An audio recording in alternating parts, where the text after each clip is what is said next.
এখন বাজে রাত 9টা। তো বর অফিস থেকে ফেরার পথে ফোন করে বলল যে বেরোবে তো একটু চলো, একটু ঘুরে আসি। তো মাঝে মাঝে অফিস থেকে ফিরে একটু তাড়াতাড়ি যদি কখনও আসতে পারে তো কখনও কখনো একটু বেরোই, একটু চাটা খাই, টুকটাক কিছু কেনাকাটি বা বাজার করার থাকলে হয়। আর এখন তো অনলাইনের জন্য ম্যাক্সিমাম সময় অনলাইন থেকেই পারচেস করা হয়, সেভাবে আর বাজারে যাওয়া হয় না সবসময়, কারণ কাজের খুব চাপ থাকে। সকালে তো বাজার একদম পসিবল না, আমি কখনো সকালে বেরোলে টুকটাক জিনিস নিই নি। তো বাড়ি থেকে একটু দূর, স্কুটিতে 5-7 মিনিট লাগে। তো আমাদের সেই সেই চায়ের দোকানে চলে গেলাম, দুজনে একটু চা খেলাম। চাটা তো আমাদের কম্পালসারি, চা না খেলে হবেই না, বেরোনো মানে আগে একটু চা খাওয়া। তো তারপর ঠাকুরের ফুল কেনার ছিল, সকালে আবার বেরোতে হবে।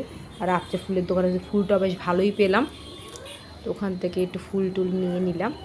ফুল বলতে বেশি মেনলি ফুলের মালা, কারণ আমার গাছে যা ফুল হয় ছাদে, তাতে আমার সুন্দর পুজো হয়ে যায়। তো এবার যাচ্ছি একটু ওষুধ নিতে। এক দোকানে গেছিলাম, সেখানে ওষুধটা ছিল না, এবার দেখা যাক আরেক দোকানে যাচ্ছি, সেখানে পাওয়া যায় কি না। দেখো রাত্রিবেলা বাজারটা কি সুন্দর লাগে, জায়গায় জায়গায় সব ভ্যানে করে সব সবজিগুলো বসছে, এমনিতেও কিছু কিছু বাজার বসছে। আর রাত্রের পরিবেশটা খুব সুন্দর থাকে, বেশ ঠান্ডা একটা হাওয়া দেয়, ভালোই লাগে। তো এখন ওই আমাদের সেই ওষুধের দোকানে চলে আসলাম, তো দেখা যাক ওষুধটা পাই কি না। চলো এখন টাটা, পরে আসছি আবার।